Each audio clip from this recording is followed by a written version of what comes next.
meditation in our offertory message, our text will be found here in Philippians chapter 4, verses 15 to 16. It says here, "And you Philippians yourselves know that in the beginning of the gospel, when I left Macedonia, no church entered into partnership with me in giving and receiving except you only. Even in Thessalonica, you sent me help for my needs once and again." My topic in this meditation, I entitled it, "Continuing as a Faithful Apostolic Partner."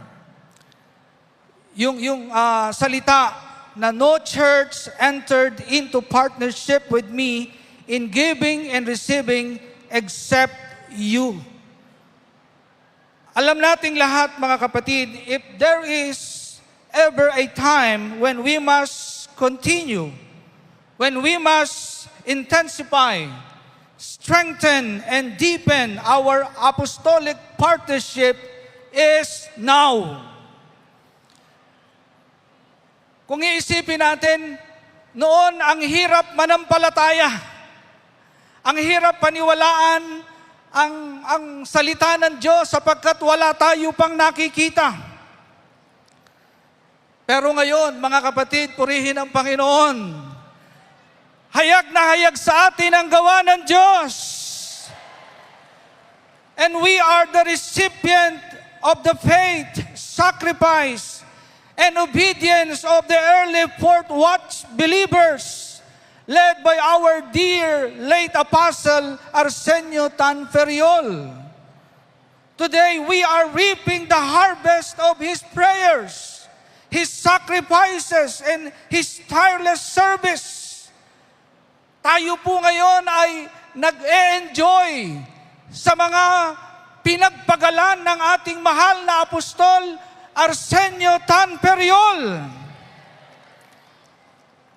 And it is clear to all of us that this precious legacy is being carefully stewarded, wisely led, and faithfully expanded by our beloved Apostle Jonathan Santos Periol. Lalong gumaganda ang gawain ng Diyos. Palaki ng palaki, parami ng parami. Purihin ang Panginoon. To God be the glory. So ngayong oras na ito, mga kapatid, the work is expanding. More souls are being reached. And the church is growing and stronger. To God be the glory. And this is exactly what we see in our text here in Philippians chapter 4, in verses 15 to 16.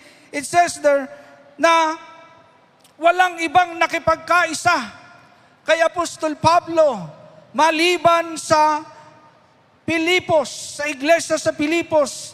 Kaya kanya sabi, "No church entered into partnership with me in giving and receiving except you." So it reminds us that in the early days of the gospel, marami ring nakakarinig ng pangangaral ni Apostle Paul. Pero iisa lang ang tunay na nakipag-partner. Sabi ni Apostle Paul, "No church entered into partnership with me in giving and receiving except you only." At hindi lang sila nagbigay minsan. Sabi ng talata, they supported the mission once and again. Ibig sabihin, consistent, intentional, at hindi sila sumuko. That is the picture of continuing faithfulness. To God be the glory. Ngayon ang tanong po at ang nais kong ibahagi sa inyo today as we prepare our offering, the question is no longer simply na magbibigay ba tayo? Hindi na yon ang tanong sa atin. Kundi how can we continue and remain faithful as apostolic partners? Are we apostolic partners? And I would like to share here in Acts chapter 4, verse 32, we will see here how can we remain faithful as apostolic partner. Here in Acts chapter 4, in verse 32, it says there,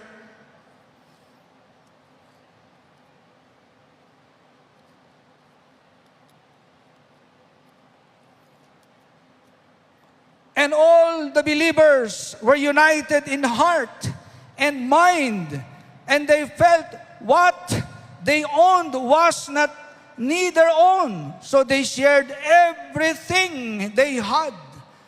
So dito po makikita natin, how can we remain faithful as apostolic partners? Number one, always being united in heart and mind with our apostolic leadership. To God be the glory. Kaya sabi, all the believers were one in heart and mind. This passage does not begin with giving. It begins with unity. Before the early church became generous partners, they first became one in heart, one in mind. Ito po ay napaka-importante. This tells us something crucial. True apostolic partnership does not start with the hands, it starts with the heart and mind. So when the heart is aligned, ano mangyayari? Giving becomes natural. When the mind is united, support becomes consistent. Kaya tayo hindi tumitigil magkaloob. That is why Acts chapter 4 verse 32 is so powerful. It teaches us the unity, produces generosity, and alignment produces faithful partnership. To God be the glory.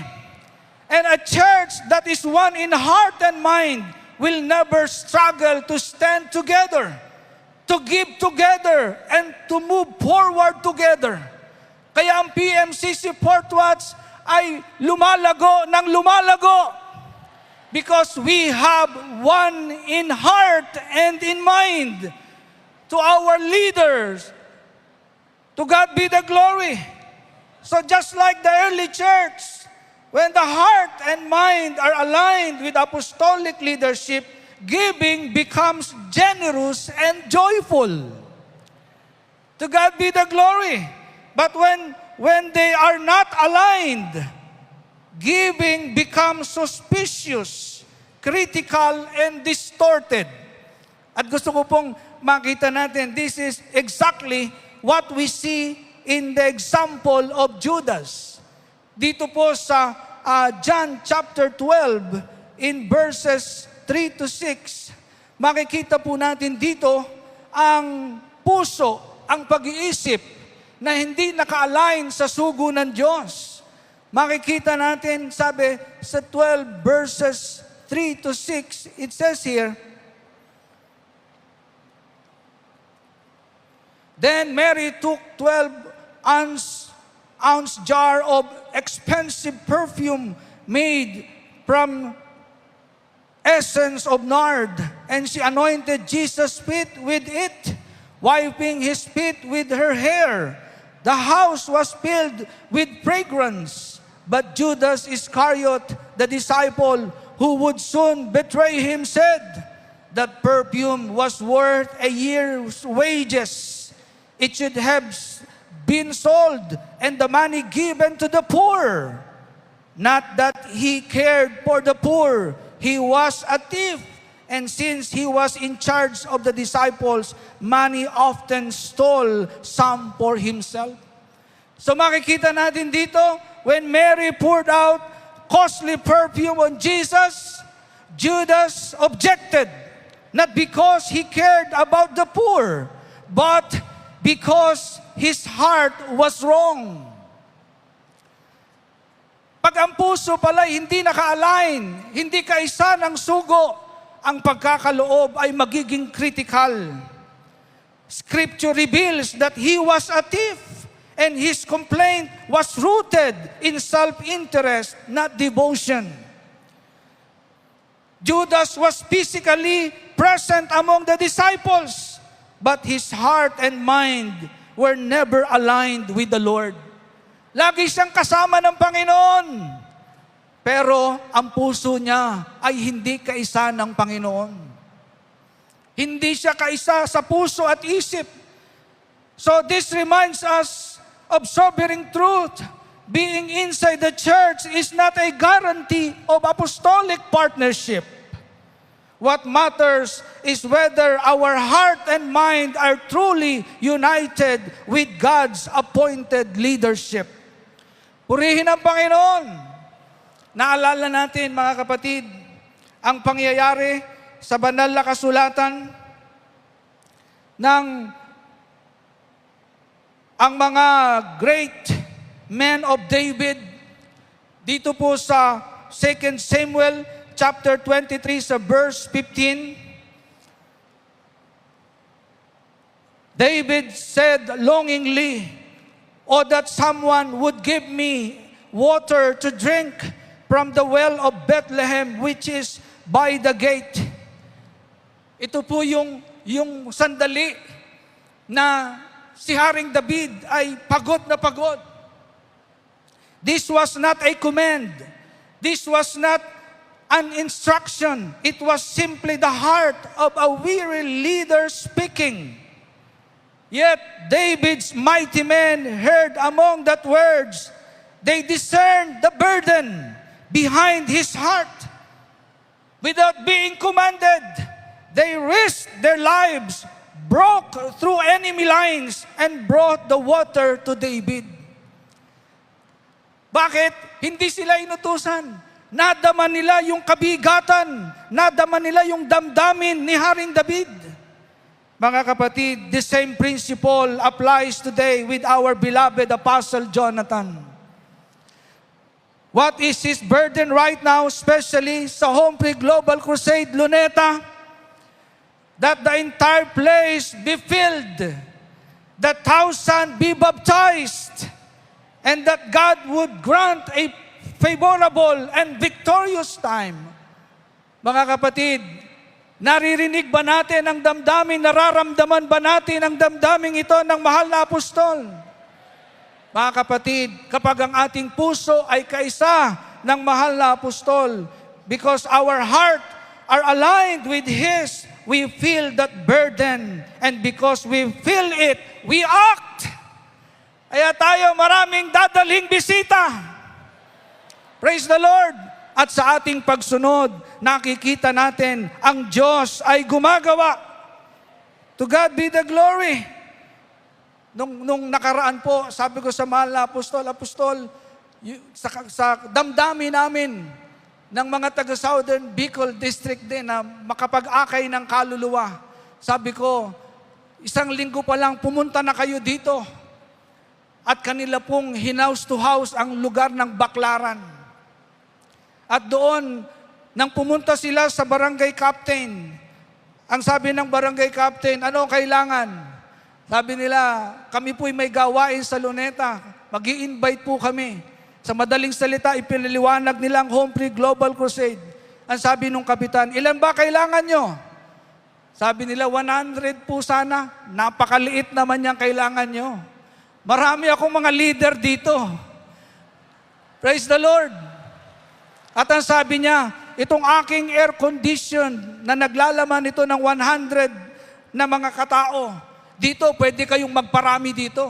Pwede nyong gamitin yan. Praise the Lord. Purihin ang Panginoon. At yung mga schools na pinuntahan nila, positive ang reaction ng mga principal. Ginaya namin ang ginagawa ng Cavite. Praise the Lord. Positive ang naging tugon. Ang naibigay na mga invitation sa mga parents ay nasa 900. At naniniwala tayo, ang Diyos ay gagawa sapagkat nararamdaman natin ang nararamdaman ng mahal na apostol. Nag-aalala tayo sapagkat ito'y 2 araw na gawain. At naniniwala tayo, sasamahan tayo ng Diyos. To God be the glory. Kahit hindi tayo inuutusan, kikilos tayo. May isa tayong puso, may isa tayong pag-iisip. So mga kapatid, sa mga sandaling ito, continuing as faithful apostolic partner is not about how much we give, but how deeply our heart and minds are aligned. So like the church in Philippi and the mighty men of David, partners do not wait to be commanded. They discern the burden of God's appointed leader and respond in faith. To God be the glory. So when our hearts are united with apostolic leadership, giving becomes joyful, sacrifice becomes natural, and the mission of God moves forward with power. Mga kapatid, this is apostolic partnership, standing with the vision, sharing the burden, and advancing the gospel together. Praise the Lord.